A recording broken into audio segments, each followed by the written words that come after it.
Passive voice. Jadi passive voice ini ya kalau kalimatnya pasif, kalau dalam bahasa Indonesia ini seperti kayak misalnya dapat imbuhan di atau ter. Nah, jadi di mana subjek ini dikenai tindakan atau dikenai pekerjaan. Makanya bentuknya nanti jadi di atau ter. Kan kalau aktif ini kan me atau ber ya, misalnya menyanyi, menyapu, gitu ya. Tapi kalau pasif ini jadi di ter, jadi kayak disapu, dibersihkan. Tuh. Kemudian, jadi ingat bentuknya passive voice, ini be plus verb 3. Ya, be plus verb 3. Jadi harus seperti ini bentuknya. Nah, tabel ini berlaku untuk semua tenses ya. Nah, ini berlaku untuk semua tenses. Jadi misalnya di sini bentuknya present ya. Present itu kan be-nya berupa is, am atau are. Jadi is, am, are plus verb 3 gitu. Kemudian kalau past, jadi was, were, di be-nya berupa was atau were. Tergantung ya tunggal atau jamak. Was untuk tunggal, were untuk jamak. Jadi was, were baru plus verb 3. Kemudian kalau perfect, nah perfect ini kan ada have atau has atau had ketemu dengan verb 3 ya. Nah, kalau aktif, kalau pasif dia harus ada been. Jadi have, has, had, been, verb 3 baru jadi pasif. Oke, kalau continuous dia harus ada being sebelum verb 3 ya. Jadi kalau continuous itu kan harus verb ing. Jadi dia be-nya harus being verb 3. Nah, kalau future atau modal, ya, berupa modal misalnya will, would, can, could, must, might, should. Nah, dia harus diikuti dengan be, terus verb 3. Nah, ini nanti jadinya pasif. Jadi misalnya di sini nanti gini ya, misalnya present perfect. Nah, present perfect ya, berarti have, has, been, verb 3. Nah, begitu bentuk pasifnya. Kemudian misalnya present perfect continuous gitu ya. Present perfect continuous. Tinggal digabung aja. Nah, present perfect ini kan have, has, been. Nah, kalau continuous harus ada being. Nah, pasifnya berarti have, has, been, being, verb 3. Nah, seperti itu ya. Kalau misalnya past continuous. Nah, kalau past continuous sama. Jadi dia digabung aja ya, past continuous. Berarti harus ada be, verb ing, ya kan? Berarti harus was atau were, being, verb 3. Seperti itu. Tinggal digabung aja ya. Misalnya present continuous. Ya udah, berarti harusnya is, am, are, being, verb 3. Jadi tergantung subjeknya ya, tunggal atau jamak. Jadi misalnya is, being, verb 3, atau are, being, verb 3, seperti itu. Oke, kita coba langsung ke latihan ya. Jadi ini nanti tergantung sama tensesnya aja. Tinggal digabung ya, misalnya past perfect. Berarti kalau past perfect kan harus ada had verb 3 ya kalau aktifnya. Berarti pasifnya harus had, been, verb 3. Nah, seperti itu. Jadi yang perlu diingat ini ininya sih. Jadi be-nya itu harus kalau present itu is, am, are. Kalau past itu was atau were. Kalau perfect itu harus ada been ya sebelum verb 3. Jadi harus ada ini sebelum verb 3. Ya, kalau menjadikannya pasif. Kalau continuous harus ada being sebelum verb 3. Dan untuk modal harus ada be sebelum verb 3. Itu ya. Misalnya contohnya gini ya. Aku mengunjungi nenekku 2 minggu sekali. Ini aktif ya, jadi I visit karena mengunjungi kan. I visit my grandma once 2 weeks. Nah, berarti pasifnya nanti jadi karena mengunjungi jadi dikunjungi ya. Berarti objeknya ini jadi subjek nanti. Jadi nenekku dikunjungi sama aku gitu ya, 2 minggu sekali. Berarti karena ini bentuknya kan simple present ya. Berarti be plus verb 3 langsung. Jadi my grandma be-nya is visited. Nah, ini bisa ditulis, bisa enggak ya. Jadi boleh ditulis by me. Bisa juga enggak perlu. Jadi my grandma is visited once 2 weeks. Atau my grandma is visited by me once 2 weeks.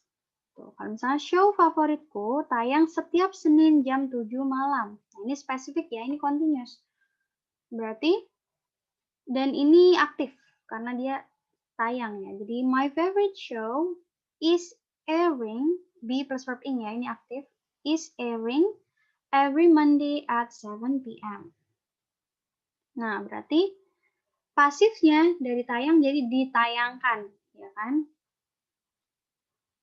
Kalau ini subjek dan objeknya kan sama ya. Jadi show favoritku ditayangkan setiap Senin jam 7 malam. Oke, my favorite show karena ditayangkan jadi be, karena ini kan jadi present continuous ya.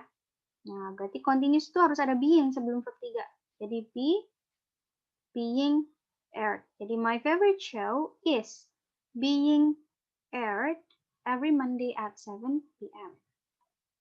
Itu ya. Nah, contohnya yang lain lagi. Ini contoh yang perfect ya. Misalnya Rani sudah membersihkan kelas sejak tadi pagi. Rani sudah membersihkan. Nah, membersihkan ini aktif. Jadi have has plus verb 3 langsung ya aktif ya. Jadi Rani, karena Rani tunggal jadi pakai has. Rani has cleaned the class since this morning. Berarti pasifnya dibersihkan ya. Nah, yang dibersihkan kelasnya ya. Berarti objeknya nih jadi subjek. Jadi the class. Nah, karena pasif, jadi telah dibersihkan. Oke, lihat perfect. Harus ada been sebelum verb 3 ya. Jadi has been cleaned, dibersihkan sama siapa gitu. Oleh Rani ya. Jadi by Rani since this morning. Jadi the class has been cleaned by Rani since this morning. Seperti itu ya. Jadi harus dilihat be-nya. Kan harus be plus verb 3 kalau pasif. Jadi perfect-nya itu harus ada been sebelum verb 3. Pokoknya diingat, harus ada ini sebelum verb 3. Baru bisa jadi pasif. Dan harus selalu diikutin verb 3. Kalau masih diikutin verb ing, misalnya been verb ing, ya itu masih aktif. Oke, terakhir ya. Orang-orang masih membahas kasus corona selama berbulan-bulan. Orang-orang masih membahas. Nah, berarti ini aktif ya, ya kan, membahas. Oke, karena ini people, orang-orang jamak, berarti pakainya have. Ini masih membahas, ini ada durasi ya di sini ya, for months, selama berbulan-bulan. Berarti ini perfect continuous. Oke, perfect continuous, berarti have been verb ing. Ya, ini aktif. Kalau pasif kan harus verb 3 belakangnya. Jadi people have been discussing corona cases for months. Nah, sedang membahas berarti masih membahas berarti masih dibahas gitu ya. Berarti corona kasus itu masih dibahas loh sama orang-orang selama berbulan-bulan. Oke, berarti corona cases ini objeknya jadi subjek ya. Jadi corona cases karena jamak jadinya have, pakai have. Oke, karena perfect continuous, ya perfect harus ada been, continuous harus ada being sebelum verb 3. Berarti been being. Berarti corona cases have been being verb 3 ya, discussed by people for months. Gampang ya. Jadi perlu diingat aja, harus ada be ini sebelum verb 3 ya. Jadi harus ada is, am, are, was, were, been, being, be sebelum verb 3. Nah, ini tergantung sama tensesnya aja. Jadi misalnya akan dilakukan, berarti will be done. Itu kan harus verb 3 ya. Nah, seperti itu. Misalnya present perfect, berarti have has been verb 3. Kalau aktif kan have has plus verb 3 ya. Kalau pasif harus ada been-nya dulu. Kemudian misalnya past perfect continuous. Berarti gimana ya? Past perfect continuous. Past perfect kan harus had verb 3 ya. Nah, kemudian kalau continuous harus ada being, kalau perfect harus ada been. Jadi kalau mau pasif jadi had, been, being, verb 3. Nah, seperti itu. Jadi ini berlaku untuk semua tenses. Oke, jadi hafalin be-nya aja ya. Is, am, are, was, were. Been, being, be. Nah, baru diikutin dengan verb 3. Oke, bisa dicoba ya. Jadi kalau misalnya nanti kalimatnya berupa di atau ter, nah gunakan be, konsep be plus verb 3. Itu ya. Kalau misalnya berupa me beraktif, ya udah berarti tenses seperti biasanya ya yang aktif.